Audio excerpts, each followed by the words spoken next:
Tonight's game brought to you in high definition by Pioneer Plasma.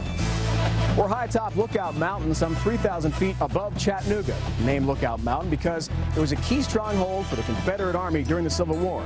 Now, the Battle of Chattanooga, 1863, the North took the mountain, won that battle en route to Atlanta, and winning the Civil War. Tonight, North versus South again, the Mountaineers and the Minutemen, this time a football championship at stake. Welcome to Chattanooga, Friday Night Football, and the Division I National Championship game.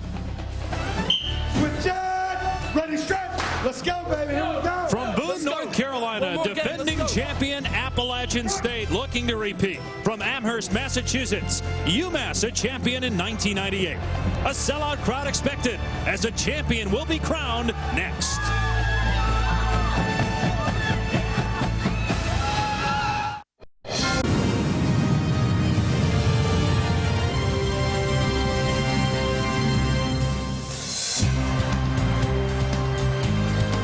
The NCAA Division I Championship presented by Enterprise Rent-A-Car.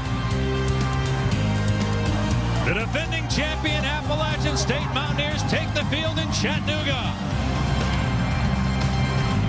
UMass, a champion in 1998, looking for its first title in 8 years. Hi, everybody. Alongside Trevor Maddich, Rod Gilmore, Dave Ryan here as well. I'm Dave Pash. This is formerly known as 1AA. Now it's the Division I Championship Subdivision National Title game. And sorry, guys, no debating this. We know the two teams that deserve to be here because they settled it on the field, Appalachian State and UMass. There are some similarities between what formerly was 1AA and is now the Championship Subdivision. They do have a BCS National Championship game, so there's two championship games. We have some transfers from Division 1A schools like UConn and Rutgers and Syracuse, and an offense that Appalachian State runs that is all the rage in the Bowl Subdivision. Well, it's a veteran playoff offense. They've been around. They know what they're doing. 44 points a game, and if you look closely, it's an awful bit like West Virginia's offense. It's no huddle, spread offense, and they know what they're doing. Now, Trevor, they're an experienced team, but UMass, talented, very talented. Talented. UMass's defense that'll face that offense, the #1 scoring defense in 1AA. And you talk about talent, they've got a lot of transfers from 1A. 4 guys from Rutgers, 4 from UConn, others from Syracuse. They took Navy, who's going to a bowl this year, down to the wire, only lost by 1. And we'll go more in depth with both of these schools when we come back. Plus, country music superstar Trace Adkins singing the national anthem when we return. The NCAA Championships on ESPN. The NCAA Webster's defines a champion as one who is clearly superior or having the attributes of a winner. A champion seeks to quench the thirst for victory on the field of play and without exception never stops trying. Tonight, only one game remains in the Division I playoffs with the winner earning the title of champion. Marine Corps squadron known as the Gators. And now you've heard his most recent hits such as Swing, Honky Tonk Badonkadonk, and Ladies Love Country Boys. To perform our national anthem, please welcome Capitol Records multi-platinum recording star Trace Adkins.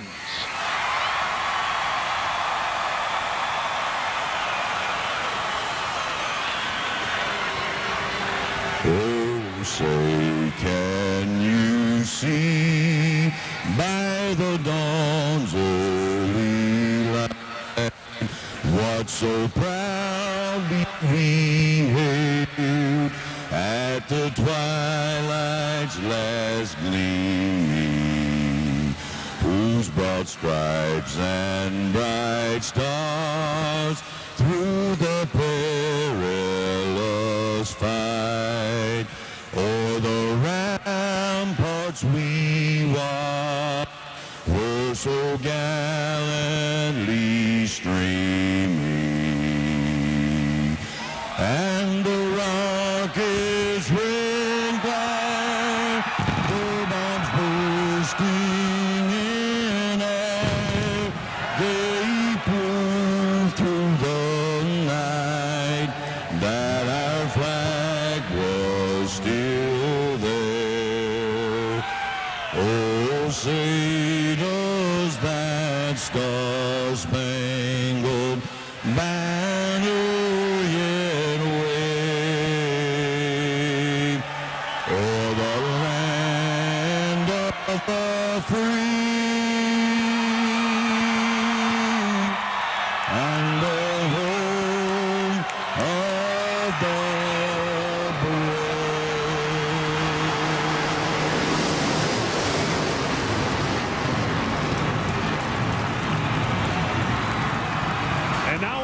to decide a champion here in Chattanooga. Will it be UMass or will it be Appalachian State for a second straight year? Alongside Rod Gilmore, Trevor Matich, Dave Ryan down in the field, I'm Dave Pash. Appalachian State has throttled everybody in the postseason and is the #1 seed. Knocked off Youngstown State last week. UMass won at Montana, very difficult place to play up in Missoula, and the Minutemen got it done to advance to the championship game. Appalachian State, the defending champ. Last year, the Mountaineers were the 2 seed. They were led by Kevin Richardson, who rushed for 51 yards and 2 touchdowns, the second cutting Appalachian State's deficit to 2. In the fourth quarter, Marcus Morrell, big play, forces the fumble, scooped up by Jason Hunter, touchdown. Appalachian State goes on to win it. Richie Williams, his final game at quarterback. True freshman now at quarterback for the Mountaineers in our Monty Edwards. Yeah, true freshman, but he runs the same offense, and he reminds me an awful lot of Pat White at West Virginia. Quick feet, left-handed, knows how to get it done and makes good decisions, but Trevor, he doesn't do it alone. No, he's got his running back, Kevin Richardson, who only had heard of Appalachian State in high school because he saw it in a video game. But he liked them in a video game, walked on as a 6th-string running back, went on to be the record holder of most career rushing records at Appalachian State, and this year, the Southern Conference Offensive Player of the Year. About 1,500 rushing yards for Richardson. The running back for UMass, Steve Baylark, with over 1,800 yards. He led UMass last week in their win at Montana. Touchdown on the opening drive, 169 rushing yards in all, 76 receiving yards, couple of TDs, and an interception late seals the deal for UMass. And this safety in the second half was the difference. 2-point win for UMass on the road.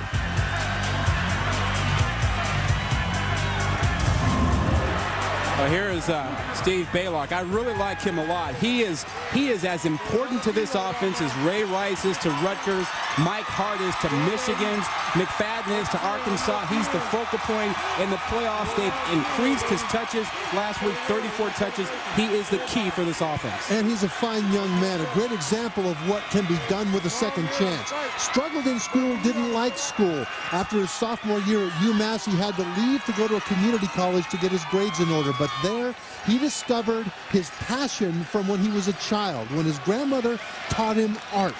That passion has sent him back to UMass with a great acceleration of his school and of his flourishing as a young man. And it's his last college game, but a first tonight for Steve Baylark's family. Here's Dave Ryan with more on that.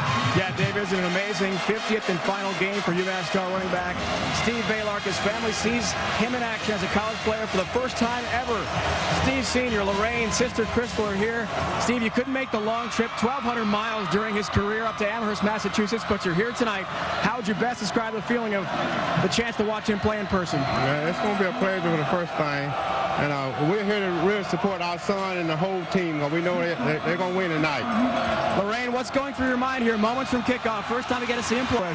And we'll get a look, Dave, at Steve Baylark right off the bat as that kickoff is into the end zone down, and UMass will start at the 20.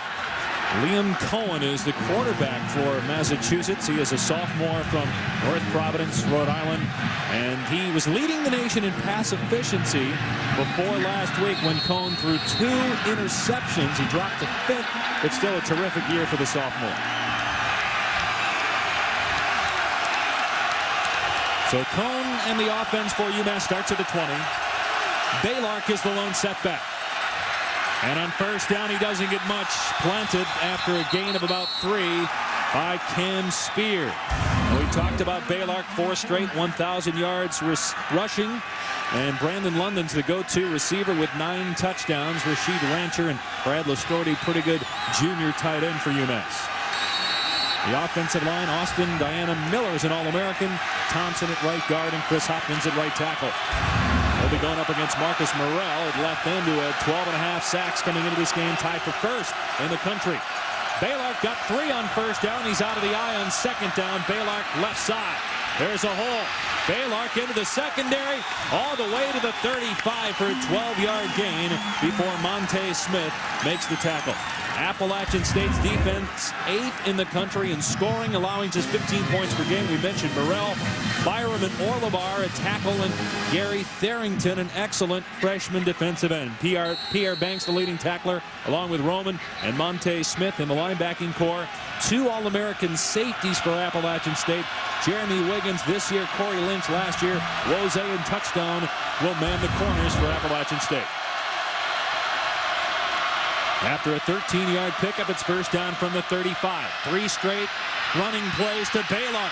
And Baylark down the sideline, pushed out after a 19-yard pickup by Jerome Touchdown. Yeah, Trevor, we've seen this offense a couple of times now, and they believe in pounding the ball. They have a big offensive line. They want to win with Baylark. They do. Baylark sets everything up, running behind that offensive line, where 4 of the 5 have all Atlantic 10 Conference mentioned, either first or second team. Saw Don Brown, the head coach for UMass, their 3rd year, A-10 coach of the year. He was the defensive coordinator when UMass won the national title in 1998. This is their first trip to the championship game since. First down at the 46-yard line, and the first pass of the game is caught by Rancher at the 39-yard line for a gain of 7. Jerome Touchdown on the stop. The challenge for the Appalachian State defense is to take away Baylark and make Cone win the ballgame. Now, Cone has something working for him, Trevor. He's got big wide receivers, a good matchup against the small corners. That is a great matchup, and he should have time. He has had time all season to wait for those receivers to get open because defenses have focused on Baylark. 6-yard gain on the pass play. Second down at the 40-yard line. Back to Baylark, and another hole. This time off the right side. Down to the 32-yard line. Pickup of 8. Corey Lynch on the tackle. And Trevor, you talked about that offensive line, big and strong. Take a look at the pulling tackle. Austin, 68. He turns up inside that hole and creates a nice running space for Baylark. Then you saw Brandon London, number 81, jumping around. The wide receivers are big, and they can block. Regardless of subdivision, either bowl or this subdivision, championship subdivision, formerly known as 1AA, Steve Baylark, the leading rusher in the country. In his career, 5,200 career yards. That's more than Garrett Wolf, although Wolf still has a bowl game to go. Baylark on the call again, breaks a tackle, and then slips down at the 31-yard line. A minimal gain there on first down. Corey Lynch made the tackle. The first thing, Rod, that Appalachian State needs to do is hold up in the middle. The 2 defensive tackles, Omar Byram, Daniel Orlebar, have got to hold up inside against that great offensive line. And we see Byram, he only weighs about 245 pounds, listed at 255, but that little guy along with the 295-pound Orlebar have to be heroes today. It's tough. You got 300-pound linemen inside. And they run a lot of zone plays, which means the offensive linemen are reach blocking, tough to reach block. Byron is so quick. Cone on the rollout. Going to throw back down the middle of the field. The defender fell down. Caught at the 1-yard line by J.J. Moore. Jerome Touchdown made the tackle. A defensive back fell down, and UMass has a first and goal coming up at the 1. Now just take a look at the middle of the field. You'll see it wide open, and you'll watch the rollout to the right side. Now watch Cone as he looks back across the middle, and then right there, you'll see he fell down. That opens up room for Moore to make that catch. So first down and goal at the 1. UMass scored on its opening drive in the semifinals last week. Matt Lawrence straight ahead, and he's in. Touchdown, UMass. Second straight week the Minutemen score on their first drive.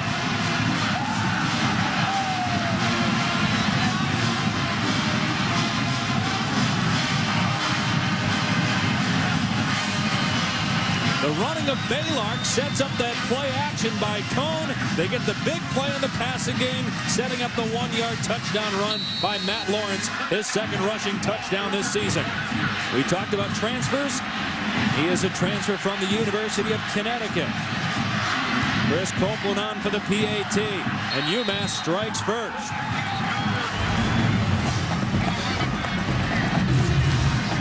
Again, the play action sets up this pass play down to the 1. J.J. Moore.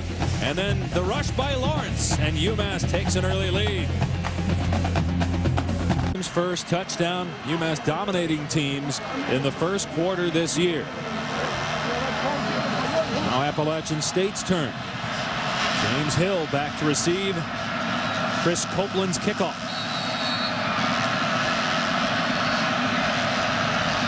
Both these teams 13-1. Neither has lost to a school in the championship subdivision, which is formerly called 1AA.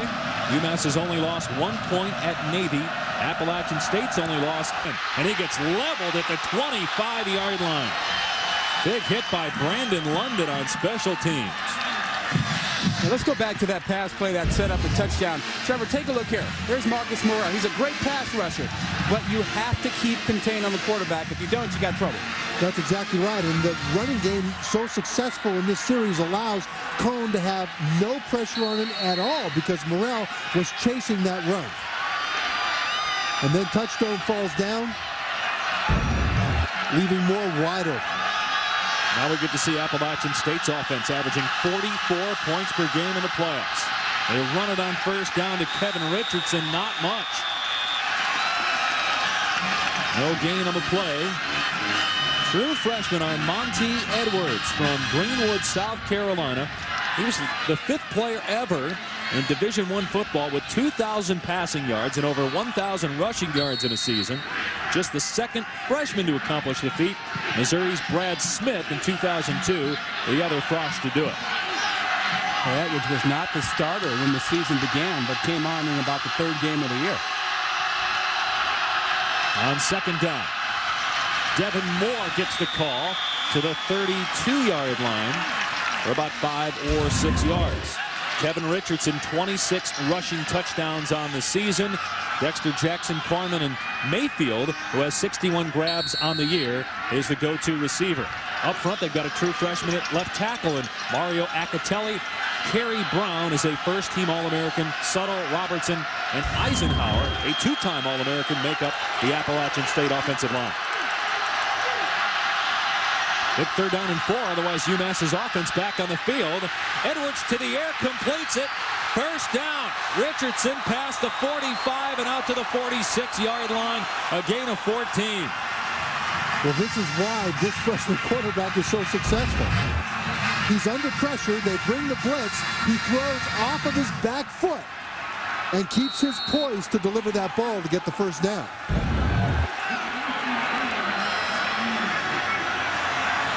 Again, Edwards threw for over 2,100 yards coming into this game. 15 touchdowns, 9 interceptions. He's going to pass again, and that's incomplete. Intended for T.J. Corman. Take a look at the UMass defense. Trevor talked about them. Number 1 in the country in scoring defense. Only 12 points per game. Hatchell and Burris at the ends. Colliard and Leonard at defensive tackle. And the linebacking core very good, led by Jason Hatchell, their leading tackler, along with Walker and Brad Anderson, a Vanderbilt transfer. And an All-American in James E. Hedibo at safety. Brandon Smith's pretty good too. And Tracy Belton and Sean Smalls, both shutdown corners. After the incompletion to T.J. Corman, it is 2nd down and 10. Edwards going to keep. And not much. Forward progress will get him to about the 47 for a gain of 1. Brad Anderson on the tackle. Hey, Trevor, this defense, they start blitzing you the moment they get off the bus. So there's a cat and mouse game going on here with the offense and the defense. Oh, there is. I mean, they blitzed New Hampshire in the playoffs 51 times out of 69 snaps. Now, what Appalachian State will do is go no huddle and try to make UMass tip their blitzes. And thing is, Dan Brown knows they're going to do that. And so there is a chess match going on as to how each team responds. You saw those great numbers for UMass. They have not allowed a point in the second half the entire postseason. Edwards gets drilled as he gets rid of the pass, incomplete at the 42-yard line. Brandon Freeman Got the lick on the quarterback Edwards, and Appalachian State will punt. And that's part of the game plan, to hit Edwards as much as possible. He's only about 155, 160 pounds. They want to find out how tough he is and can he stand up to the punishment tonight. J.J. Moore, a dangerous return man, back at the 15-yard line. He had the catch to set up the 1-yard touchdown in the last UMass drive. Roush ready to boot it away. Moore at the 20.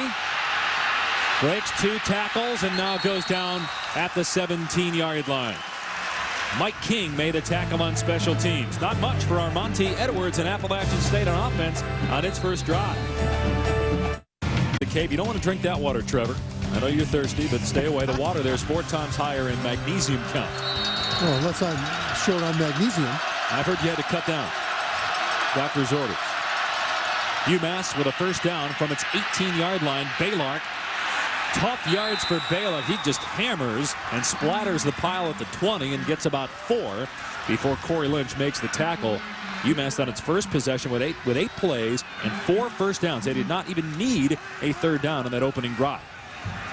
Well, Appalachian State's defense is very talented. They don't blitz very much. They get pressure on the quarterback with the defensive line, and that allows the safeties, Jeremy Wiggins and Corey Lynch, to run downhill and stop the run. And so far, it hasn't been successful. And what do they call themselves? Black Thunder, White Lightning. Well, they are all of that. Cone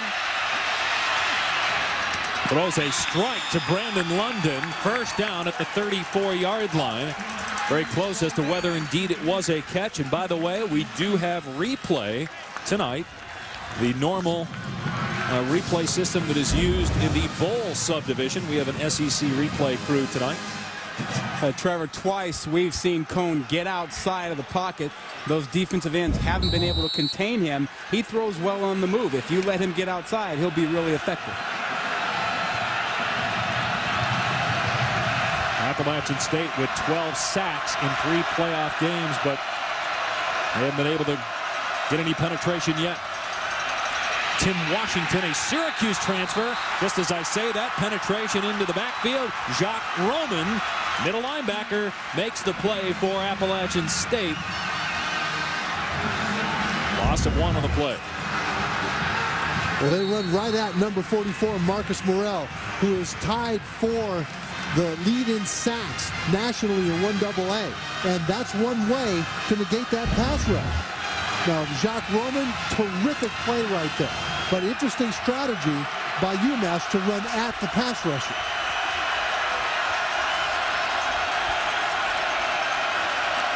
After the 1-yard loss, Cone to the air. And he's going deep, and the pass overthrown. He had a man down the seam, Michael Omar, open. Instead, he went to the underneath receiver, Brad Listorti, the tight end, and overshot him. Now watch this here. Man coverage, a little bit of a mix up there in the coverage to the outside. Rose took the short man. Lynch came over late. He had a man wide open.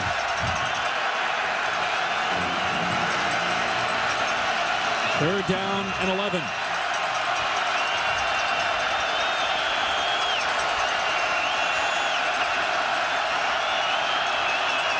Now the middle of the field is wide open. They're bringing pressure.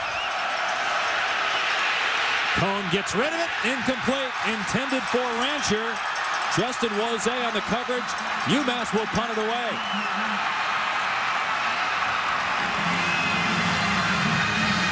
Yeah, Trevor, we talked about that blitz. Well, when they bring pressure, look here. They leave the middle of the field wide open because they're bringing the pressure. Cone simply doesn't have time to find a man breaking into that area. A lot of green there. Very risky. You can bet they'll talk about taking advantage of that. Dexter Jackson, the return man. Kristen Kogel, one of the best punters in what is formerly known as 1AA, the now championship subdivision of Division I. It'll be taken to the 25-yard line, first down after a 42-yard punt by Kogel, who is in Mel Kiper's top 10 punting prospects. Catch the NCAA Division III football championship on ESPN Saturday as two 14-0 teams go at it. Wisconsin Whitewater and Mount Union, a rematch of last year's title game. Mount Union won it 35-28. Everybody has a playoff except for the bowl subdivision. Interesting. Seems like every year Mount Union is in that title game. 8 championships in all for Mount Union. Appalachian State taking over first down from its 25. Richardson, great second effort, able to lower the head and get an extra yard to the 30.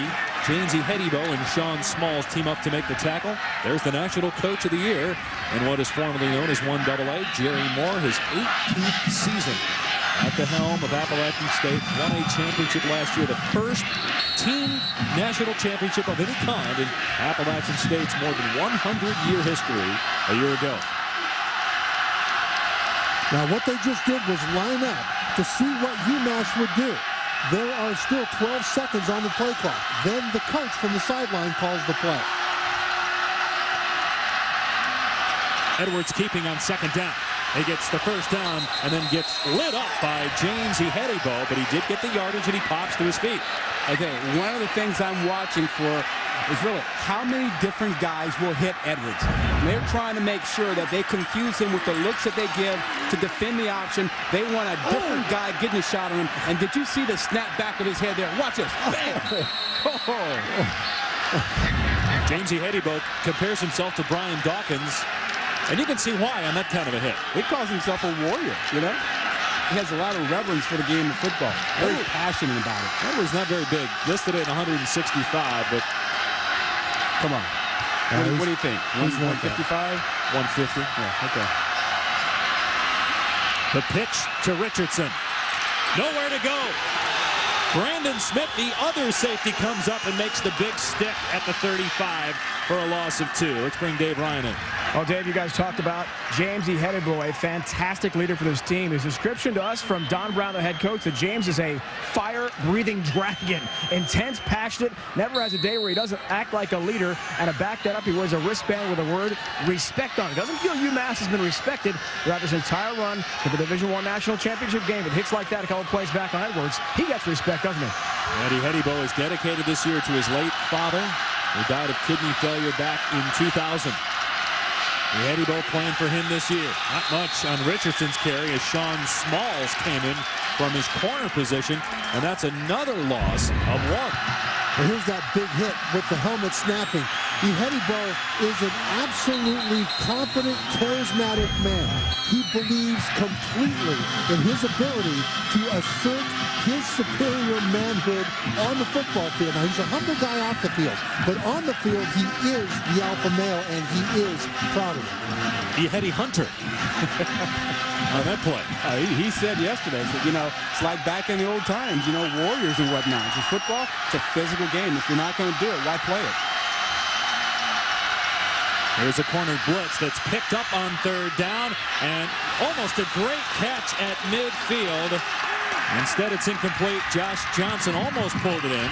Appalachian State will have to punt.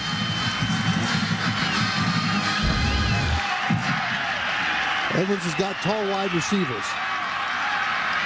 And he throws it up to his tight end, 6'4", Brad Ristorti, and that was nearly a terrific catch. But it's a safety blanket that he will use often, Edwards will. When he's under pressure, throw it high, let his guys jump. Julian Roush to punt it away from his 20 to J.J. Moore. And it's fair caught at the 30-yard line. UMass getting it done on offense and laying the leather on defense. Jamesy Hedibo drilling true freshman quarterback Armonte Edwards. Championship Friday in Division I. Appalachian State going for a repeat, but trailing Massachusetts late in the first quarter, 7-0. UMass's third offensive series of the game, this one starting from the 30. And Cone going deep for Brandon London, and it's overthrown, incomplete. Liam Cone, one of the top pass efficiency guys in college football, and he is playing this season with a heavy heart. His mother, Beth, passed away almost 1 year ago after a lengthy struggle with Lyme disease had led to depression. Eventually, she took her own life, and we had a great discussion with Liam yesterday. Just really encouraged after walking out of there, having a conversation with him, just seeing the joy and peace in his eyes after what he dealt with less than a year ago, able to fight through those emotions and have the kind of season he's had on the field. On second down, they're going to run it, and Baylock upended at the 37 after a gain of about 7 yards. Wiggins made the stop. Yeah, one of the remarkable things in talking to Cone yesterday was how he expressed football being a refuge for him and how he found his joy and his peace on the field with his teammates. Well, it's such a support system as well. At the funeral in Rhode Island, there was about a 3-hour line outside the funeral home for people to pay their respects to his mother. And included in that line, unbeknownst to Liam, was most of his teammates down there for winter break. Play action on third down and 3. Cone looking for Baylock. Nice tackle by Rose, and he's short of the marker. They're going to mark him 1 yard shy of the first down.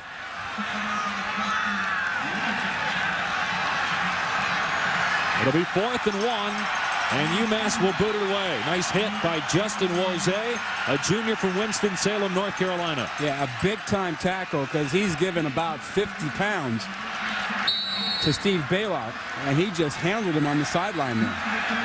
So a 3 and out for UMass. Now to punt it for the second time is Christian Kogel. Last week, 4 punts inside the 20, 3 inside the 10.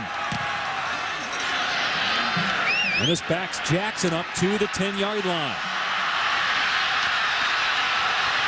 Slips past one man. Stays in bounds. And a great return up to the 30-yard line. 20-yard return by Dexter Jackson after a 51-yard punt. Trevor, he gets to the picket fence. Watch the blocks that knock off guys. 1, and another one comes up here. 2, one more. 3 big blocks that allows him to get to the fence outside and run down the sidelines away. Well, when you're covering those punts and you see the returner about to break free, you no longer can keep your head on a swivel. You have to just take off at full speed, and that leaves you vulnerable to shots like that. Appalachian State's offense, which has been potent all season long, been shut down so far in the first quarter. Edwards slips, and a sack at the 22 by Brandon Collier. His defense is an aggressive defense, and how about Brown?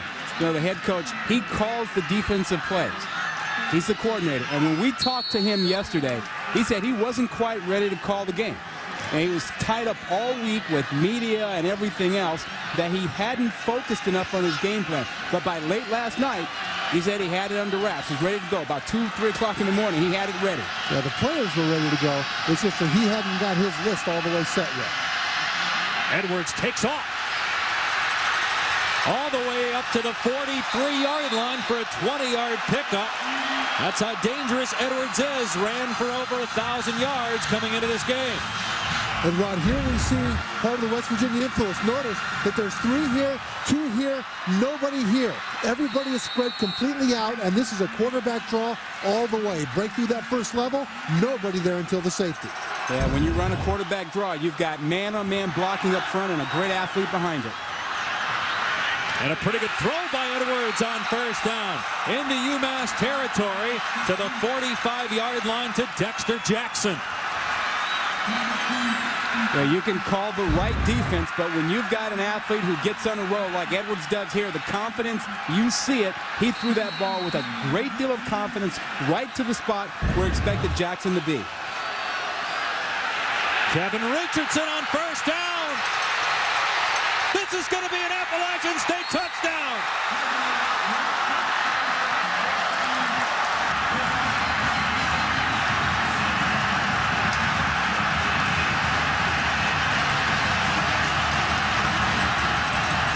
A 45-yard jaunt by Kevin Richardson. Armonte Edwards with a big play with his feet and with his arm on that drive. That's the 27th rushing touchdown this season for Kevin Richardson. And now Roush on for the PAT. Just as we said, Appalachian State had been shut down offensively to this point. They storm down the field and tie the game late in the first quarter. Kevin Richardson once 6th on the depth chart. A walk-on. The coaches didn't even know his name. Everybody knows his name now. Appalachian State has tied the game at 7. 45-yard rushing score by Kevin Richardson. His 27th rushing touchdown this season, 28th overall on the year.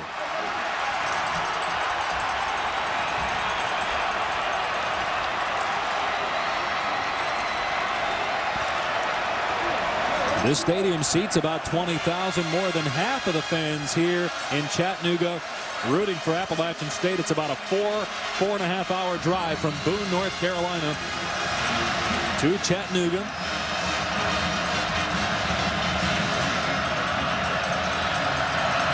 Courtney Robinson awaiting the kickoff from Roush. Out of the end zone, second touchback already for Roush, 39th on the season. Now let's take a look at this. Now you've got man-to-man coverage up here, which means that you've got to replace outside for the outside, but both safeties go outside. That vacates the middle, which creates a big lane once the fullback breaks the first level. And there was a missed assignment inside. The defensive end here comes all the way inside. Now take a look at what happens. He's supposed to have the fullback. As the fullback is here, the defensive end is supposed to be there, but he's not. He got washed all the way down, and that's what creates that big hole. It's amazing that not even the coaches knew who Kevin Richardson was when he came in as a walk-on from Elizabethtown, North Carolina, moving up from number 6 on the depth chart to number 1 the last 2 years. Speaking of number 1, Baylark, the leading rusher in all of Division I over the last 4 years, gets close to 10 yards on that carry before Corey Lynch makes the tackle. Tomorrow, the NCAA Division II football championship. Grand Valley State, Northwest Missouri State at noon Eastern on ESPN2, presented by Enterprise Rent-A-Car. A rematch from last year's game, kind of like the Division III championship. Grand Valley State winning in 2005. Now a good last 6 or 7 minutes for Massachusetts after that great opening drive of 8 plays, 80 yards. Baylark grabbed at the shoulder pad and dragged down by Omar Byram. We mentioned it's so hard to reach block him because he's only 250 pounds and very quick. And he was able to get some penetration and make the play on Baylark short of the first down marker. Flag free, turnover free. Opening quarter here in Chattanooga, tied at 7. Dave Pash talked about with running back of the Mountaineers, Kevin Richardson. When he arrived as a walk-on from Elizabethtown, North Carolina, he was, as he told us, terribly out of shape. He had to run 17 110-yard sprints. He couldn't make it 30 yards without collapsing, but he worked his way up in the rotation by doing well in practices, turned some heads with the coaches. Now he's a superstar. Baylark on 3rd down and 1 gets the first down, and Moore just pounds his way out to the 43. Justin Mose on the stop. Just to finish what Dave Ryan was talking about. Kevin Richardson, an All-American last year, and the Southern Conference Offensive Player of the Year this year, having the second best season as a running back all-time at Appalachian State behind John Settle, who was a great college back and went on to have a solid NFL career with the Falcons and Redskins. Well, we got a couple of good ones in this ball game. Baylark not doing too badly himself. He's already touched the ball 11 times in this ball game already. Pass into the flat to London. Good block by J.J. Moore. And then, man, London just gets drilled by Jeremy Wiggins at midfield. Big hit by Pierre Banks, too. Both of them got it. Appalachian State has rolled over everybody to this point, but tied right now with Massachusetts, which won by 2 on the road last week in Montana. UMass has trailed at halftime in each of its last 2 postseason games, but obviously won both of those contests to get here. You're just dying to have this in Division 1A, aren't you? You want to put Ohio State, Michigan, you know, LSU up there. You want all that, don't you? Absolutely. Okay, I hear you. Wait a minute. What you say? No. Who doesn't want it? Baylark grabbed at the ankle and wrapped up at the 45 by Omar Byram, who's making his presence felt on defense for Appalachian State. Who doesn't want it? I don't want it. Not like this. Not a 16-game playoff. I'd like to see a +1 or even a +2. But in 1A, in the bowl subdivision, I don't know that I'd want him to have this kind of a playoff. Really? I wouldn't. Why not? I thought you were all for the big playoff system. No, I like the bowl system. I think it's good for college football in 1A, but I'd like to see the BCS either be a +1 or a +2 tournament. I'm surprised. I thought you were all for 16 teams. No, I like the bowls. From the 45-yard line, Baylor looking for a hole. It's not there. Stood up by Corey Lynch at the point of attack. Guys, what do you think it's going to take? Everybody wants to know, to have a playoff in the bowl subdivision, which is formerly Division 1A. You know, let's be realistic. It's not really going to happen anytime soon. I think one thing that people are overlooking is that the folks who run college football are quite content with what's going on. Attendance is up. TV ratings are up. And you got coaches making more money than they ever have before. Screen to Baylor. And a good pickup to the 35. He's going to be close to the first down marker. Yeah, so when you think about the college football product and how well it's doing, you know, the guys who run the game have a hard time deciding if they want to change something that's working so well for them. Yeah, but the bread industry was doing fine. Then somebody said, hey, let's slice it. And it got even better. I think a +1 is a good thing, but a +2 where you've got 8 teams in 4 BCS bowls that then move on to semis and a final would be even better. Well, in college athletics, what's it about? Serving yourself or serving the fan? Well, right now for college football, it's about a lot of money. I assume you're taking the former point rather than the latter. No. But it serves the fan if it's about making money. Here's Washington to the outside, tripped up by Corey Lynch. Loss of 3 on the play. I'm not advocating. I'm just simply explaining the reality of it, which is that it's a very successful product. The bowls are happy with it. Attendance is popular. It's up. Ratings are up.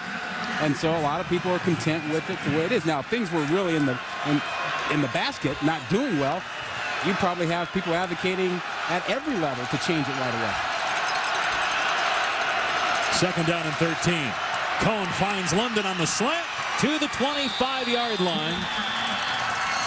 Gain of 13, close to another first down. Wiggins on the tackle.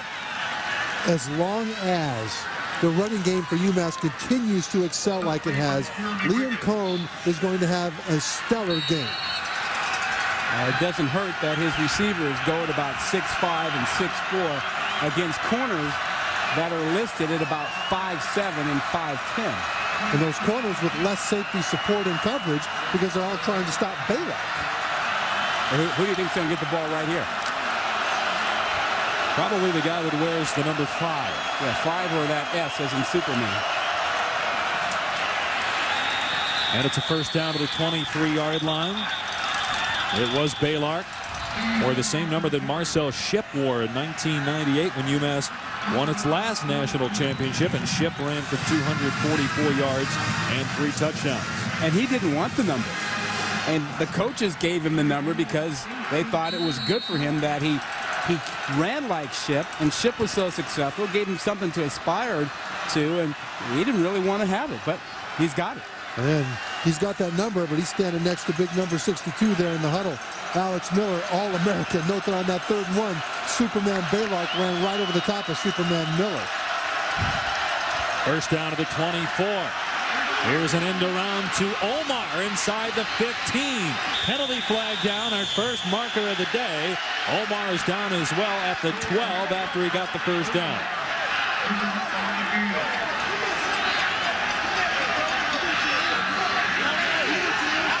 Our first penalty flag of the day, and again a reminder, even though you can't review penalties, we do have instant replay, something we have not had in a championship subdivision, 1AA, the entire season. This is coming back as a block in the back.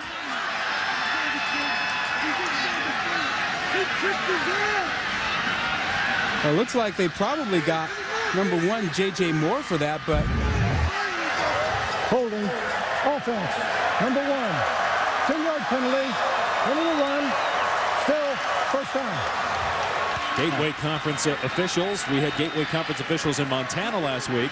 Even though Massachusetts won the game, it was penalized 12 times to only 1 for Montana.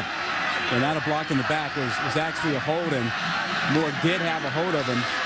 Never let go of that defensive back out there. That just shows you how good UMass was last week against Montana. 12 penalties, 2 interceptions, and yet they still beat Montana on the road, where Montana was 5-0, had never lost in a home semifinal game. Now 1st and 12 at the 26. Play fake, a great block by Baylor, and that pass up for grabs and picked off. Monte Smith with the interception.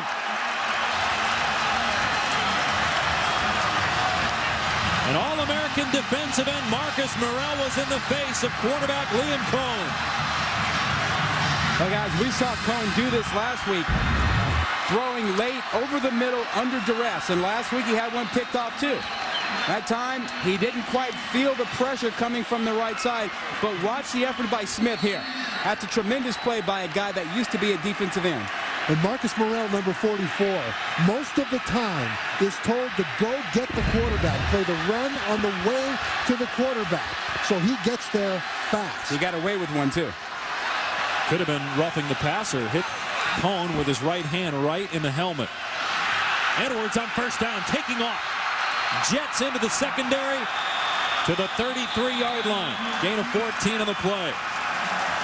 Let's go back to the turnover and watch the hit on Cohn by Morrell. And just watch his right hand. Right at the end, he's going to get him right in the helmet with the right hand. Right there. That's a blow to the head that wasn't seen by the official. And the interception by Monte Smith, his first of the year. Marcus Morrell, the brother of former NFL running back Adrian Morrell, who's here tonight. Edwards finds Dexter Jackson for the 1st down. Boy, Monty Edwards, true freshman quarterback, is doing it all after the interception by his counterpart Cohn. Edwards running it well and very precise in the passing game as well. Now they've changed the tempo here. TJ Corman wrapped up by Sean Smalls at the 45-yard line. He's ruled down as the ball came out. And Trevor, they're changing the tempo, which is probably helping them identify what UMass is doing defensively. Is this a fumble? No, that ball is out when it comes down on the ground. Penalty flag. So movement before the snap. Again, we do have replay here tonight, but when a runner is ruled down, they cannot review that from the booth. Prior snap, false start. Number 61 of the offense. 5-yard penalty, still 2nd down. Well, let's talk about that tempo. With Appalachian State going no huddle, sometimes they snap it immediately, but most of the time they line up and they force UMass's defense to declare what they're going to do. Then the coach up in the booth, quarterbacks coach Scott Satterfield, will see what the defense does and then call a play down to the sideline, which will be signaled in to Edwards. That's why Edwards always seems to be so fast and make such good decisions. That's what they're doing right now. He just looked over and got the play. Handoff to Richardson. To the 46 for 4 yards. This will bring up 3rd down at about 3. And here's the play that they called. There was an all-out blitz coming from Appalachian State's right side. So what do? They go up the middle. Now here comes the blitz. So what they do is they hand off up the middle. Now they didn't get the job done in the front. But when you've got a blitz from the edge, running up the middle is one way to gouge them.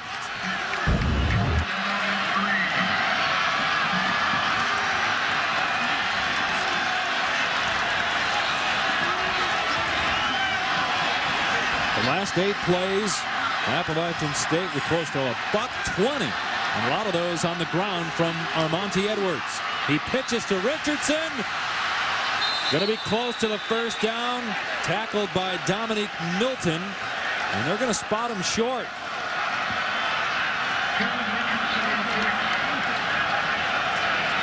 Jamesy Hedibo forced the pitch by hitting the quarterback Edwards, and then Milton made the stop. And they are short and will punt it away. Moore is electing to play field position here, kicking the ball at his own 44. Even though he's close, he wants to try and pin UMass back because his defense has been playing well for a strong stretch here.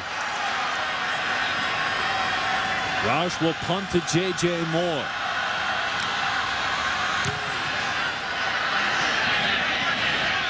And it's fair caught at the 16-yard line. So UMass will start its next drive from inside the 20. We are tied at 7 midway through the second quarter of this national title game. Prize rent-a-car. Beautiful night temperature in the upper 40s, lower 50s here in Chattanooga in the middle of December for the 2006 national title game in the subdivision formerly known as 1AA. Baylor gets the call on 1st and 10 out to the 22 or 23. Banks and Tharrington made the stop. Can Liam Cohn bounce back after that interception in the last drive? He's thrown 5 picks in the postseason after only 4 during the regular year. What did he tell us yesterday? He says, you know, it's no big deal to him when he throws an interception. He kind of takes it in stride. Having fun on the field, he just kind of goes with the flow.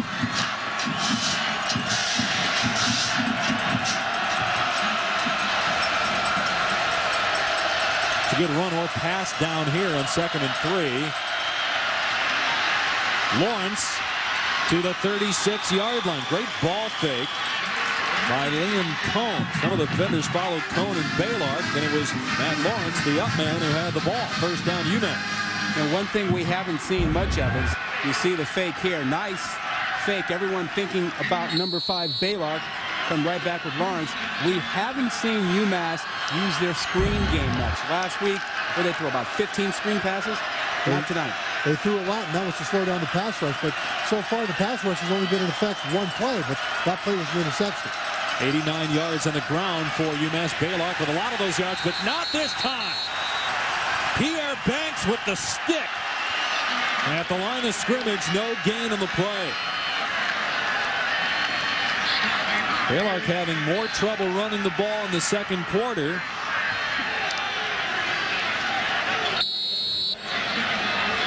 And Marcus Morrell, the best pass rushing defensive end in the nation, this is the kind of time that he salivates for.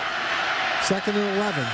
He is going to be turned loose on the quarterback right now. He's got 9 sacks in 7 career playoff games, and they have forced that interception on the last drive. Here, the quarterback had his right guard, David Thompson, pushed right back into his face, tried to hit Brandon London and overthrew him. Cohn could not step up that time because Omar Byram just pushed the right guard Thompson back into him. Well, I got to tell you this. So far, the wide receivers for UMass, they've been a non-issue. And those small corners for Appalachian State have held up big time, which allows 9 guys to play against the run. And that's why they've been much more effective since that opening drive.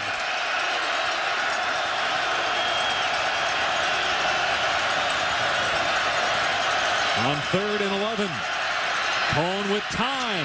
And what a play in the secondary by Lynch. Breaking up the pass intended for London. He would have been short of the first down marker anyway. Corey Lynch, who wears John Lynch's number, laid a John Lynch type hit. He looked just like John Lynch. Watch him show up. He reads the quarterback, sees it coming entirely, and comes up with a big hit. And this is from a man who had a broken arm a month ago. Already 8 tackles in the game for Lynch. Great punt again. Jackson at the 13-yard line. Gets away from Freeman. And out past the 20 to the 22. You talked about the injury to Corey Lynch. They told him he'd be out 4 weeks. He told the doctors, you're crazy. But he's back and a factor in the national title game. That will get lost in the kitchen of my yacht. The largest pedestrian bridge in all of the United States. And Trevor's yacht in that shot. 5 minutes remaining. In the second quarter, we're tied at 7. Edwards with time to throw, and he finds William Mayfield, a former starter at linebacker. Now he's the top receiver for the Mountaineers, and a big play on first down. And again, Edwards with a perfect toss. How about this true freshman quarterback, guys? He is standing in strong, handling the pressure and delivering to his biggest receiver, a big target, 6'2" Mayfield. And he's rolling to his left. He's a left-handed quarterback, so he's most natural on the move to that side. 35-yard pass play.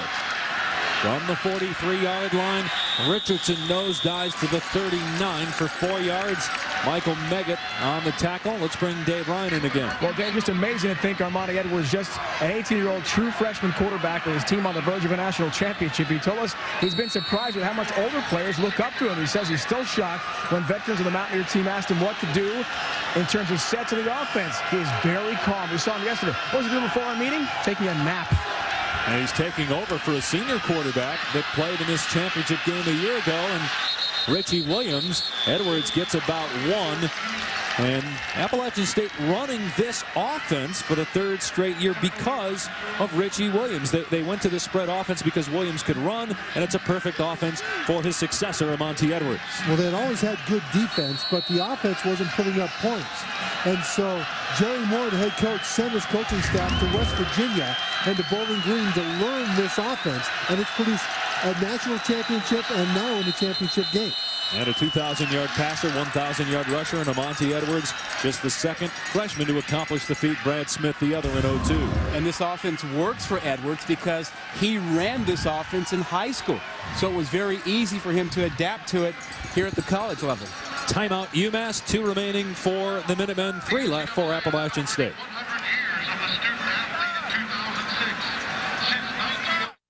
Appalachian State winning it last year over Northern Iowa. UMass won it in 1998. Big 3rd down and 5 here for the Mountaineers after the UMass timeout. And they go empty backfield here. Edwards has it complete, very close to the marker at the 34-yard line. All depends on the spot. And Trevor, that time they came up to the line of scrimmage and they found UMass tipping the blitz. And then when they spread the formation, Edwards knew right away he could go to his slot receiver to get them close for 4th down now. And they are going to go for it after the catch by Mayfield. Hand off to Richardson, and he's got it. To the 29, he picked up 5 on 4th and 1.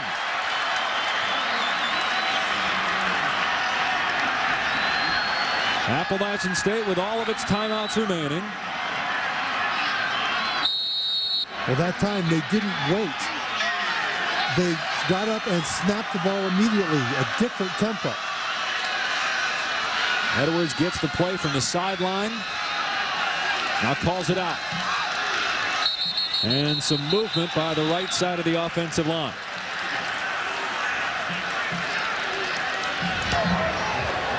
Prior to snap, false start.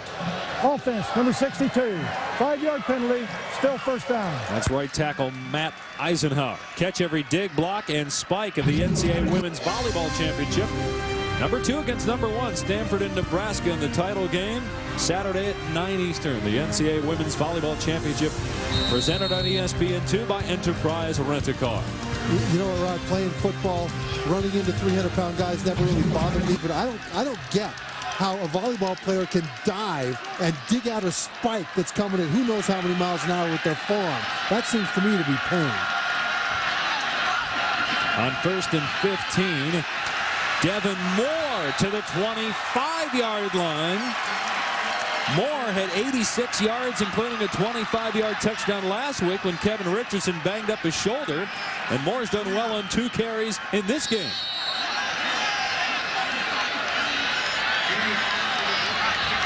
Quick snap after the 1st down, and here's Moore again. And another solid pickup, about 7. And that was a 2nd down and 5 play, and he picks up the 1st down. Trevor, I think this tempo is really causing UMass a problem. Well, their blitz has not been a factor. Earlier in the game, most of the time they waited. Now they're going up and quick snapping it instead of delaying. Richardson this time. Pinballs to the 14. 4-yard pickup. John Hatchell made the stop. So what UMass has effectively had happen to them, their blitz has become ineffective because of the tempo. Well, they're too busy trying to get the right personnel on and get lined up in the right place to call anything much more sophisticated.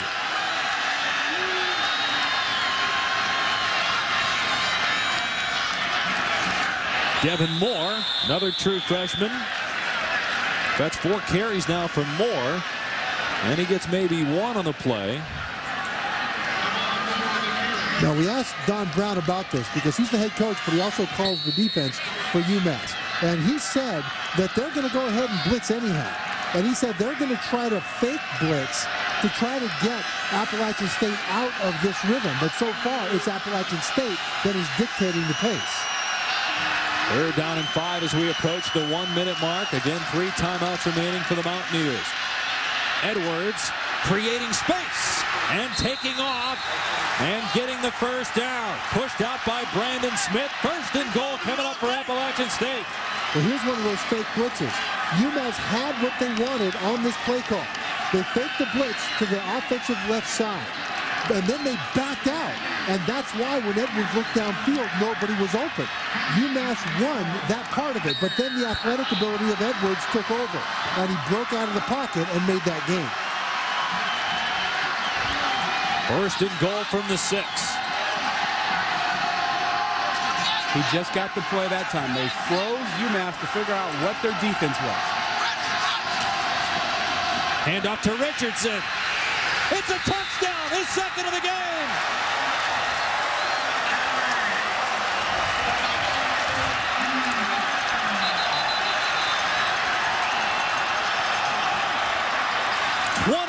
Rushing touchdowns for the terrific junior Kevin Richardson.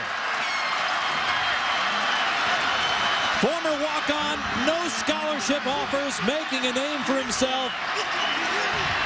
A personal foul after the play. The touchdown counts.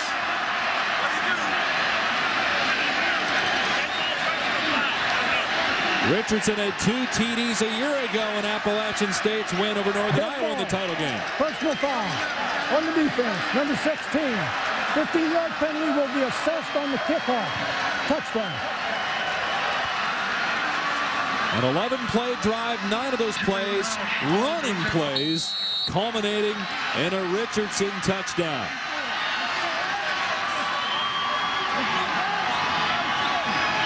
Roush on for the extra point. UMass led 7-0, but 14 unanswered by Appalachian State. Go back to the studio and check in with Reese Davis. All right, Dave, coming up in just a few seconds at halftime, we'll tell you why Auburn's going to be a little bit short-handed in the Cotton Bowl against Nebraska and how big a deal that'll be. It's the end of an era at the Air Force Academy. We'll put Fisher DeBerry's legacy into perspective, and we'll also play a little take-your-pick BCS style. Easy Ed Cunningham, the former Huskies here. We'll see you at halftime in just a bit. Hey, how's Reese look to you? Look a little bit older to you? Yeah, he looks 28 as opposed to 27 yesterday. Well, happy belated birthday, Mr. Davis. I think he celebrated that yesterday. He's 28, right? Absolutely. You see the hair. Beautiful dark color hair. It's only 28. You're jealous. The truth is out. Notice how Trevor didn't say anything? Nope. 73 rushing yards for Richardson tonight. And 2 touchdowns, giving him 28 on the ground this season.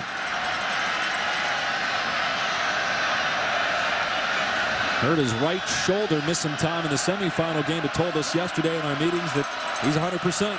Looks like it today. Robinson awaiting Roush's kickoff. UMass does have 2 timeouts remaining. Minutemen scored in their opening drive, but it's been all Appalachian State offensively since.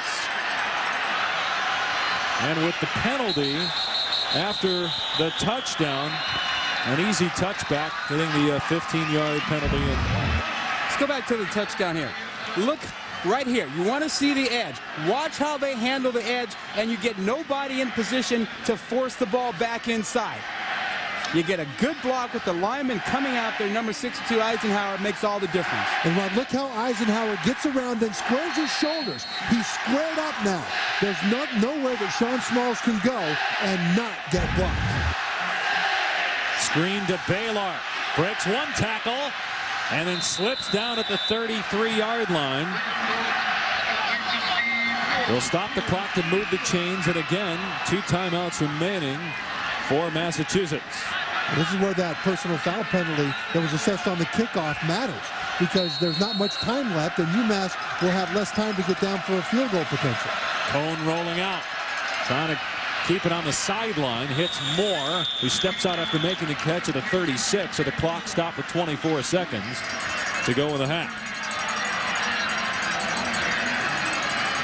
This is not unfamiliar territory for UMass should this remain the score going into the locker room. The Minutemen have trailed at half each of the last 2 games of the postseason, but bounced back to win both.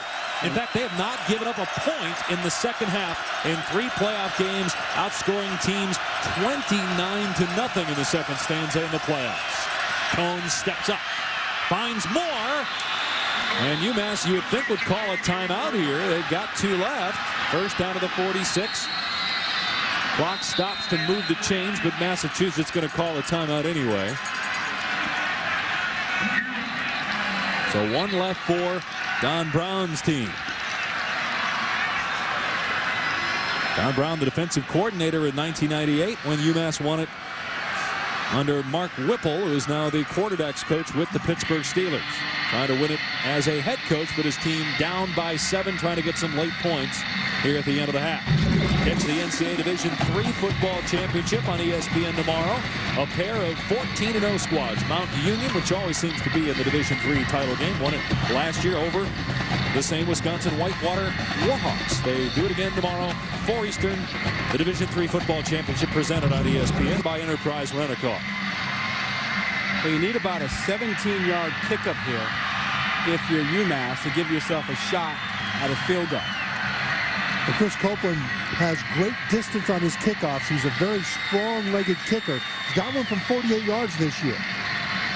Well, if you pick up about 17, that'll put you right at about his edge. Should be about a 47-yard attempt if they can pick up that yardage right now. And that's where that penalty, that personal foul penalty assessed on the kickoff, may come into play here. The only thing there is Roush had 2 touchbacks prior, being kicked off from the normal spot. Again, UMass with 1 timeout left. And Cone going deep, and it's overthrown. It was intended for Rancher. Still can run a play in the middle of the field and call a timeout and get their field goal unit out there. And that's really where they're going to have to go. I mean, they need to work on the safeties. They're not having any success with their matchup with the corners. And the corners are small, but they're killing the wide receivers.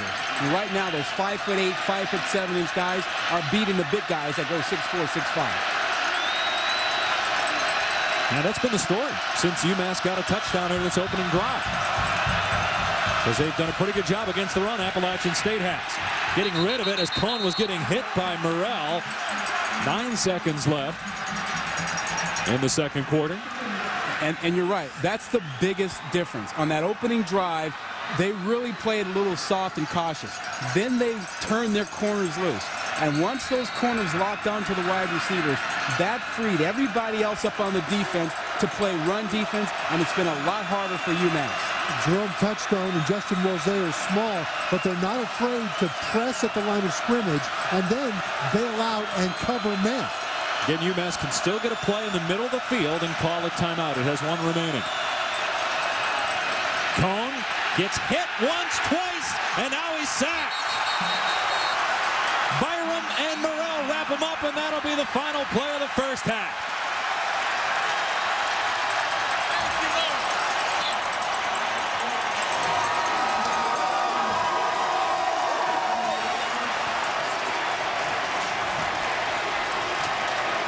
Coming into the game, the story was UMass's defense, #1 in the country in scoring defense, but Appalachian State defensively, the better team at least in the first half. Here's Dave Ryan. Jerry Moore, head coach of Appalachian State. What did you expect from your defense in this first half? What did I expect from them? I expect them to play hard and play good. these guys are UMass got a great football team. You know, it's they can do a lot of things. They got a fine running back. Their quarterbacks moves the ball around throwing it. They use all their receivers. It puts a lot of pressure on our defense. They're a little bit larger than us. We're pretty quick, but we're you know, I think we're playing hard, playing good. I think after the first couple of drives, you get a little bit of a sense of the feel for the speed of the game as much as anything. Thanks, Jerry. Appreciate it. All right, thank you. So Appalachian State leads UMass, Dave, at halftime, 14-7. Let's go back to the studio, check in with Reese Davis. Top seed App State with a touchdown.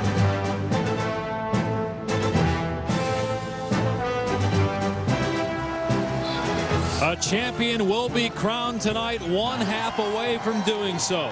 Will it be Appalachian State for a second straight year? Or will UMass take home the title? It did win a championship back in 1998. It's 14-7. Appalachian State leading as we go to the third quarter. UMass kicking off. James Hill back to receive. He'll take it to the goal line. He'll pass the 20 and knock down at the 22. Well, guys, UMass came out firing, marched down the field on its opening drive of the game and scored a touchdown. Steve Baylock had 89 yards rushing in the first half, at 62 of those in the first quarter.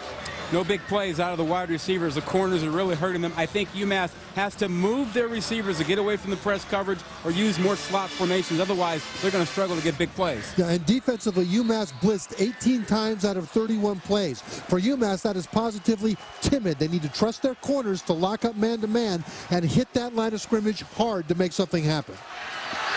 Appalachian State starts from the 22-yard line to the air. And a catch of about 5 yards. William Mayfield.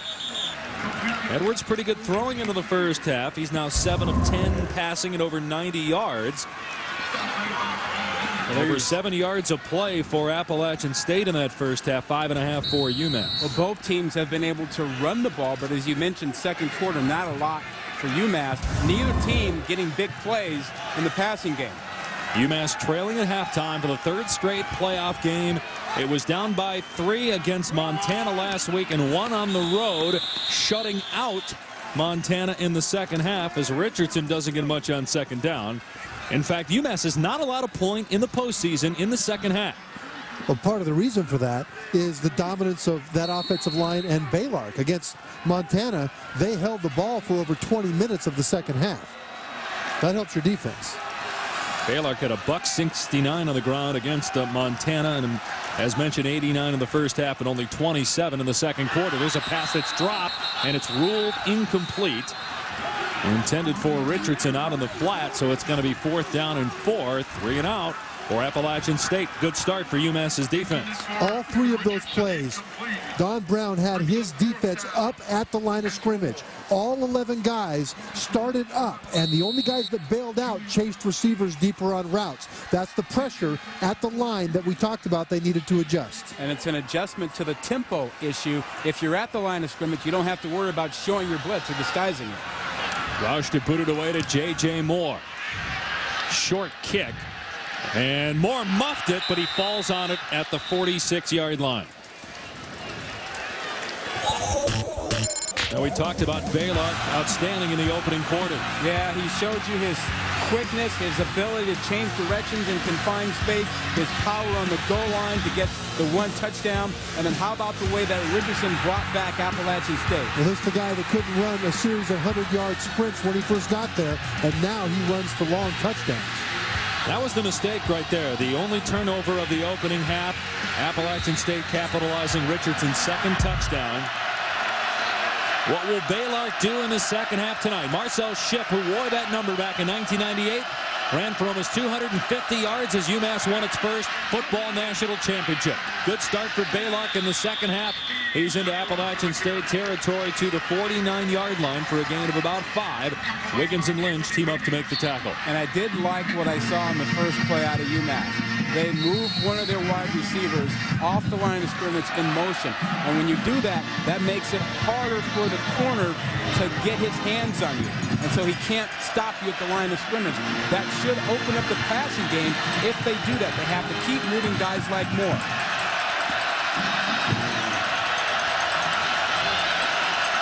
On 2nd and 4, they go out of the eye. Baylark again. Not much. Morrell grabs him. Does a good job getting off his block. There's a late hit after the play on the far side, but no penalty flag as Touchstone and J.J. Moore got tangled up. 3rd down coming up.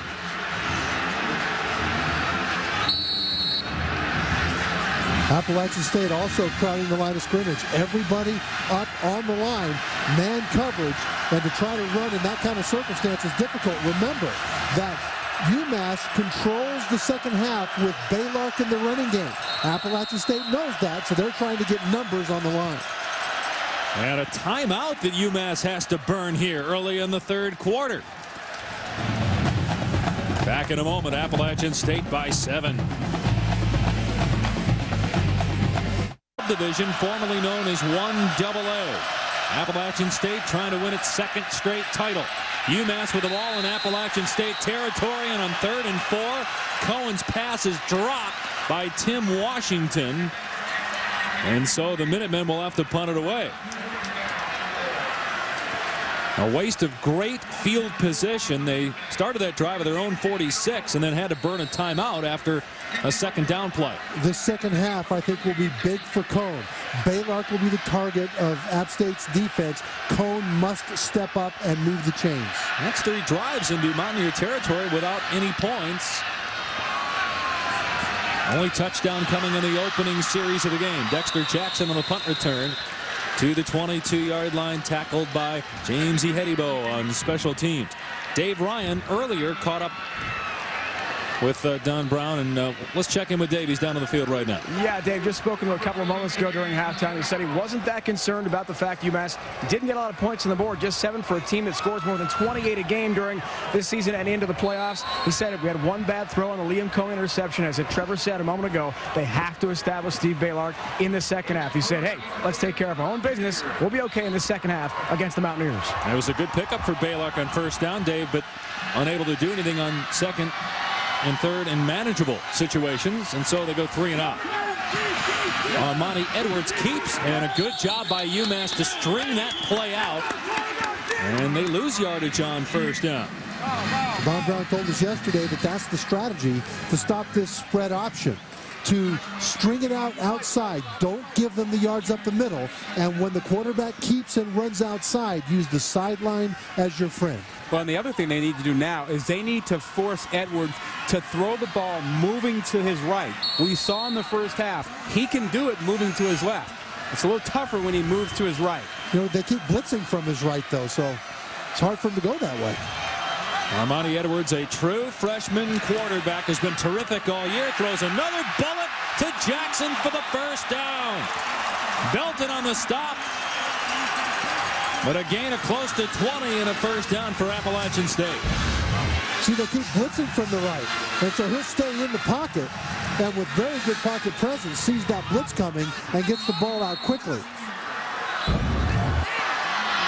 Appalachian State won it last year with a senior quarterback. Might they win it this year with a true freshman? Edwards hits Corman out in the flat, and he gets close to 10 yards near the 1st down marker at the 48-yard line. And the passing game is working. They're giving Edwards really one key read. They're clearing out for him so he can throw that ball on a line directly to the guy he wants. Another pass play. Corman again in the flat. 1st down and more into UMass territory to the 46. Gang tackled there by Michael Hansen and Jason Hatchell. Trevor, on that play, you see, when they run those screens like that, there's nothing for him to read. He just raises up and he throws to a designated guy. That's one of the advantages of calling plays like they do, of lining up, forcing the defense to declare, and then the offensive coordinator, quarterback coach, up in the booth, calls the play. Therefore, the quarterback has a much better first read, and he can get it out faster. Edwards over 2,200 passing yards. Here's a pitch on the option to Richardson. Breaks one tackle and bumped out at the 36 by Courtney Robinson. Again, right at the 1st down marker. They're getting 9-10 yards a pop on 1st and 10. Well, the thing is, when you come after the quarterback on this read option, you have to make sure that you have a replacement outside. Look how far off you are from here. You can't get there because you've sent your safety at the quarterback. You have to replace him outside to stop that pitch. On 2nd and 1, Edwards keeps. He's got the first down. Guys, if Appalachian State scores a touchdown in this drive, based on what you've seen from UMass offensively since its opening drive of the game, even though we got a lot of time left, are the Minutemen in trouble if they're down 2 TDs? You know, I don't think so long as they're patient. If they panic when they get the ball back, if they're down and start pressing and throwing the ball all over the place, yes, then they'll be in trouble. And this time they stop Devin Moore on 1st down and 10. They're getting 8, 9, 10 yards on 1st down. That time they get 2.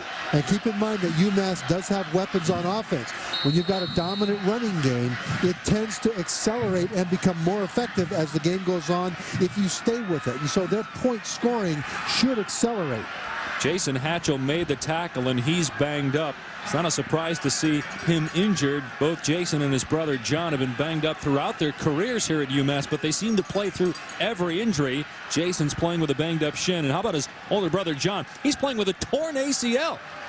Doesn't matter. He's still out there playing just about every down on defense for UMass with a bad knee. They go figure that one. And that young man right there, Jason Hatchell, if he hadn't made a game-winning deflection of a pass against New Hampshire in the quarterfinals, they wouldn't be in this ball game.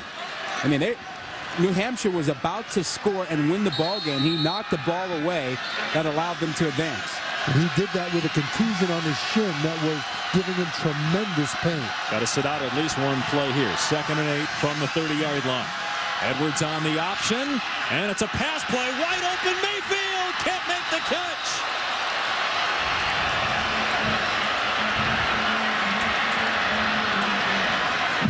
Well, they had UMass fooled there. They did, and they had Ihedibo coming on a blitz. He hesitated when he had Edwards. Watch at the end right here. He hesitates, and now he makes up his mind to go late because he has a pitch man, and that was just enough time to allow Edwards to throw it, but Edwards is not on target. Well, what a young quarterback will learn is that when he's that wide open down the field, if he throws the ball high in the air, the receiver will have a chance to adjust to the ball. If you throw it with a flatter trajectory, it makes it much more difficult. Huge play for the UMass defense on 3rd and 8. Edwards pass intercepted. He had a ball with a diving stab, and UMass takes over. 2nd interception for the All-American James Ihedibo. James Ihedibo and Steve Blaylock play a video game of NCAA football with their team UMass against the opponent the night before every game. He picks himself and plays himself. Big number 7 making plays on the video game all over the field. And they won. UMass won in the video game last night. Yeah, and he had 4 sacks in the ball game last night. He played himself. He had himself get 4 sacks. First Appalachian State turnover. UMass takes over on its 19 and cone to the air. Looking deep, it's not there. His check down pass incomplete. Trying for Baylor. Appalachian State trying to win its 2nd straight national championship, formerly called 1AA. Now it's the Division I championship subdivision national title game with Rod Gilmore, Trevor Matich, Dave Ryan. I'm Dave Pash. UMass won this in 1998. Off to a great start tonight, scored on its opening drive, but 14 unanswered points since by Appalachian State against UMass's #1 scoring defense in the country. 2nd and 10 of the 19. Baylor slips for the 3rd time in the game down to the 18-yard line. We saw a lot of slipping 2 years ago when this was a grass field. They replaced it last year with an artificial synthetic turf a year ago. Both these teams riding win streaks. Appalachian State 13 in a row, UMass 12 in a row, and neither team has lost to a 1AA school this year. UMass's only defeat by 1 to Navy. Appalachian State's only loss by 13 on September 2nd to North Carolina State. Here's Baylor on 3rd and 11, and he's going to be very close to the first down at the 30-yard line. Are you kidding me? Wow. 3rd and 11 backed up. and you don't throw it, you run the draw play. Wow. Well, keep in mind that Liam Cohn's last 3 interceptions, 2 last week and another one today, were when he was under pressure in the grasp of the pass rush. And on 3rd and 11, you've got to expect a pressure package coming. So they hand off to keep that safe, and they get the first down. I tell you this, the way Baylock is going, you better throw it to him as well. Not just hand it off to him. Get him out in the screen game again. 26th 100-yard rushing game for Baylor. And they're reviewing the last play. Perhaps the spot in regards to the first down on that carry by Baylor. Well, this is a bit of a shocker for these teams because they haven't had replay all year long. All of a sudden they do now, and the game has stopped, and it stops their rhythm. We asked each coach yesterday how it would use the one challenge that it's afforded as we looked at where the knee is down and where the ball is. The knees weren't down until the ball hit the ground first. He fell on top of Corey Lynch. So actually wasn't down until the ball hit and then his knee hit. You know, that's just too gratuitous to me, though. I mean, you know, you're messing with the flow of the ball game. The officials on the field had a nice call there. Let the players play. Well, that's probably what they're thinking right now because, again, in Division 1A, in the bowl subdivision, they're accustomed to frequent stoppages for further review. You know, here they're not. You know what this is like? This is like in a basketball game when a team gets on a run and you call a timeout to cool them off. Right now, you just cooled off UMass. But in defense, I would say this is the championship game. If that is not a first down, then there's a big 4th down decision, probably leading to a punt. So they need to get this right. I have no problem with what Trevor's saying, making sure you get it right in a national title game. And again, each coach has a challenge, but they were told make sure you use it judiciously. On a spot, but it's a big spot. You can spot, you can call, you can check a spot every single play. But this is a change of possession now. This spot will dictate a change of possession. You just took momentum away from a team right now. And how long are we in this thing now? Well, 3 minutes? That's the thing that's the problem is it's taken too long to look at this. We saw it right away that he got the first shot. Now, I think Baylock's left elbow hits the ground there. Now, where his elbow hits the ground is what matters because once that left elbow hits, then it's where the ball is when the elbow hits. And it's got to be indisputable video evidence to overturn the ruling on the field, and I don't think they have that. This is just not good for the game and good for the flow of the game. I know you guys are justifying it or trying to anyway, but you can have it. You can just have it. I mean, you got a championship game, you got a flow going, a big first down. The officials all on the field mark it, and they're ready to go. And now we're sitting here for 3.5, 4 minutes now, waiting for the next play. Rod, everything you say, I completely agree with, completely. But this in the championship game would be like a turnover. And so you think that they should just call it and go. Have a little perspective, yeah. We have SEC replay officials and Gateway on-field officials. John Sullivan is our referee tonight. Again, it's very hard to tell by the replay whether there is indisputable video evidence to overturn that ruling on the field. There is indisputable video evidence showing that the ball was down just short of the 29-yard line, making it short of a first down. Well, Trev, they must have looked at the elbow and felt that it was indisputable video evidence that the ball had not crossed that first down line when the elbow hit. Now take a look at his left elbow. Left elbow down. Right there. The ball is here. First down is there. And that's the correct call. All right. Okay. Yeah, I was wrong. I thought right away that it looked like he got it. I don't know how you stop a play when a guy's in the air. But they're going for it. On 4th down and 1 inside their own 30. Cohen on the quarterback sneak appears to have it, unless they review it. Well, what a call that is. Going back to that play, Trevor, I don't know how you mark a guy down when his elbow touches and he's still in the air. And you freeze frame it and say that's where you mark the ball. I don't get that. Well, an elbow equals a knee. But to go for it on 4th down here, I don't blame him. What a gutsy call. Absolutely. I mean, they're taking momentum away from the team. You better find a way to get it back. Fresh set of downs as we move on. Cohn looking to set up the flanker. Screen finds Washington. Undercut at the 35, falls down to the 37. Let's check in with Dave Ryan. Well, Dave, it's the first time all year UMass has had a play stoppage at this level to review a play. And the players were kind of mingling around their head coach Don Brown for a moment. Liam Cohn trying to keep his offense up with some momentum because, as you guys pointed out, old Mo certainly was on the UMass side before that review. The last second before they went to the field, Liam Cohn got it going again. I think he's got the right idea here, Dave. Play fake for Cohn on second down. And he has Lawrence out of the backfield. Out to the 49-yard line, gain of 12. Well, let's give that UMass coaching staff some credit because they felt, as I suspected, that momentum, as Dave mentioned, was slipping away with that delay in that review, and they had to get it back. A critical point in the ballgame, and they still have it going now. Yeah, but if they didn't get the first down, you're almost giving Appalachian State at least 3. At some point, you got to take a calculated guess, a risk. And they went over All-American center Alex Miller, so that makes it less of a risk. First down from their 49. Back to Baylor on the ground. Gets drilled at the 47-yard line by Pierre Banks. Gain of 3 on the play. Appalachian State has rolled through the postseason to this point, including a 49-24 win in the semis over Youngstown State. UMass winning on the road last week against Montana. And for all intents and purposes, this is another road game. Most of the fans here in this 20,000-seat Finley Stadium rooting for Appalachian State, which is about 4.5 hours away from Chattanooga, located in Boone, North Carolina. Only 7 points for UMass in the 17 plays in Appalachian State territory, but Baylor breaking tackles.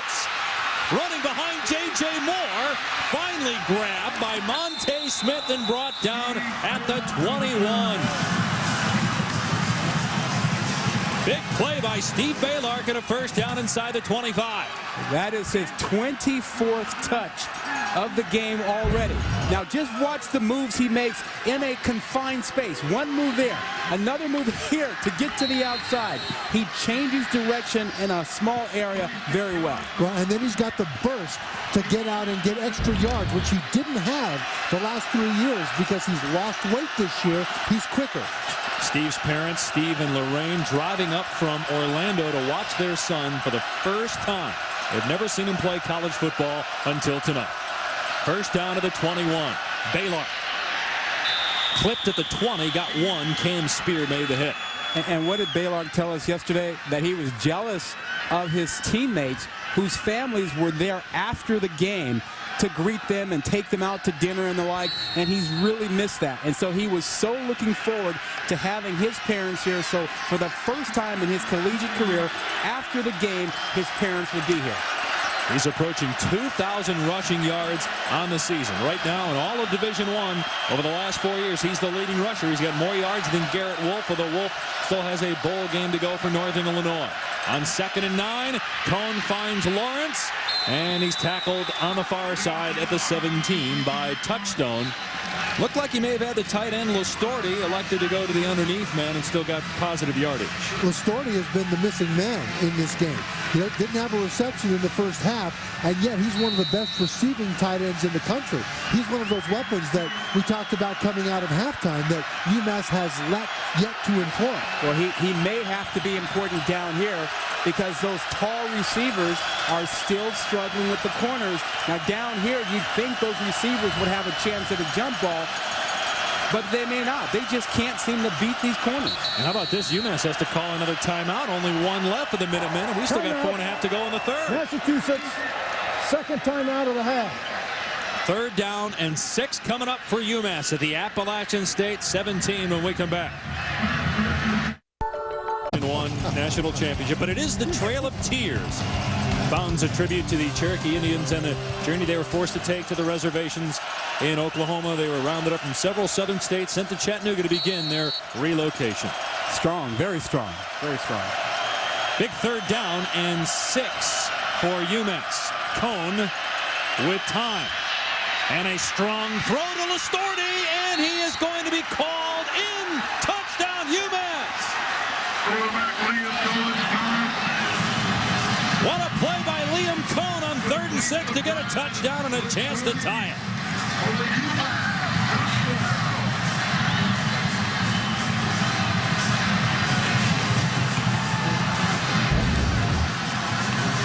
Well, Ristorti, the forgotten man, his first catch of the game is a touchdown, and he is an outstanding receiving tight end.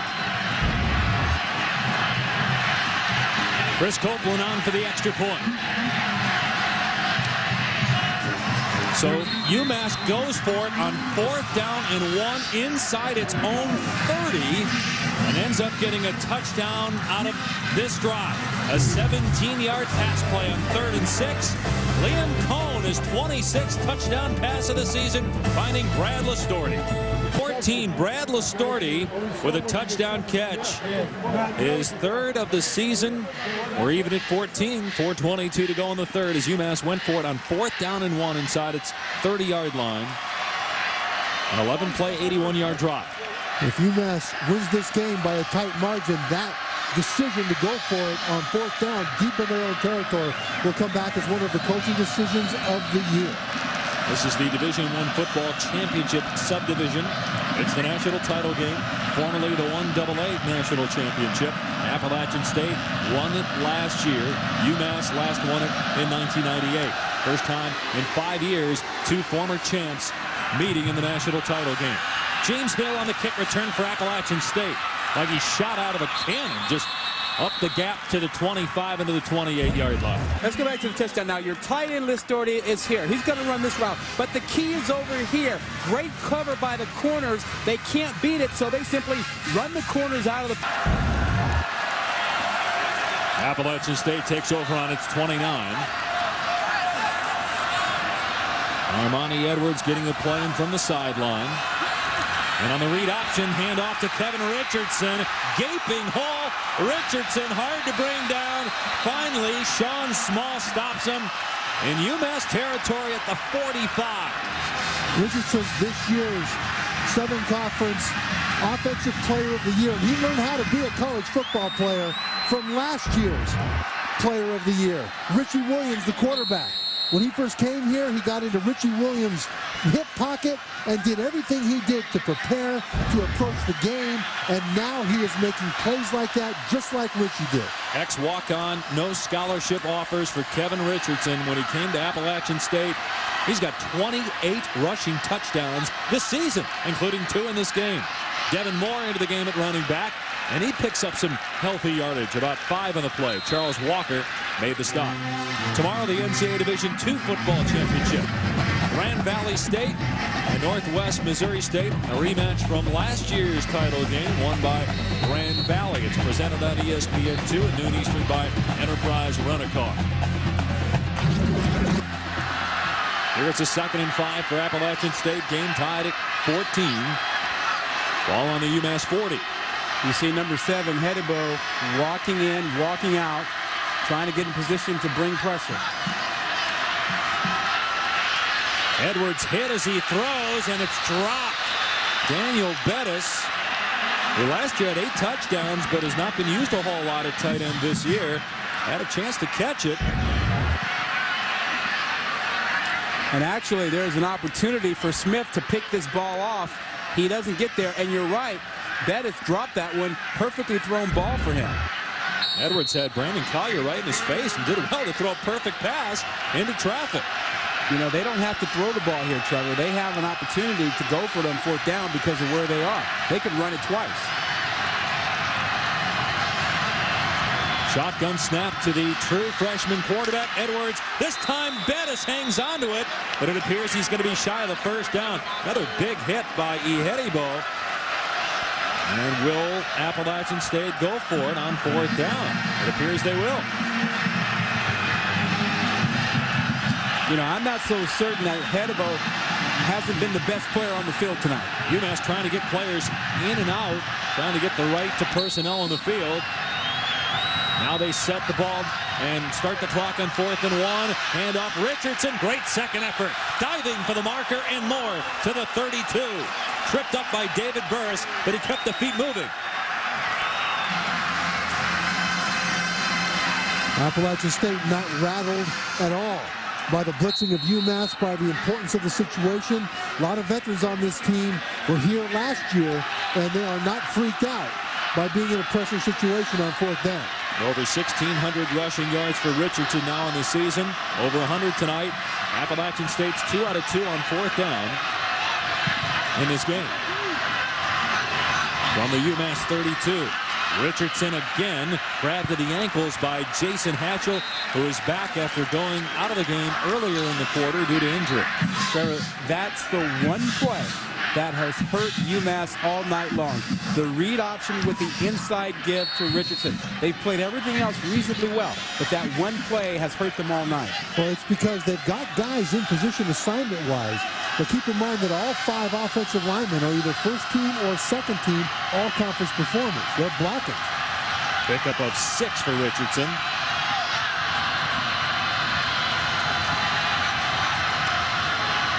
Richardson again on second down. Appears to have the first down at the 20-yard line. Brandon Freeman on the tackle. For all the latest news, stats, polls, and more, visit NCAAsports.com. NCAAsports.com is the official online home for all 88 NCAA championships. I downloaded to my computer the complete stats for each of these teams on one page for each team. They are so good with stats on that site. You can read about the Division II and Division III national championships coming up this weekend. Edwards slipping tackles. Finally down by Brandon Smith at the 20. Gain of 1 for true freshman Armonte Edwards. Now, another thing that's happening during this drive for Appalachian State is that their defense is on the bench relaxing. UMass makes its money pounding defenses in the second half and wearing them out. But right now, there's no wearing out happening.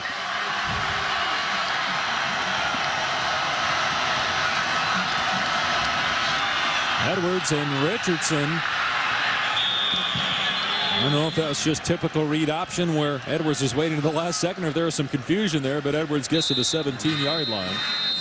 Leonard and Hatchell make the tackle. That's the final play of the third quarter. We go to the fourth in the national championship game.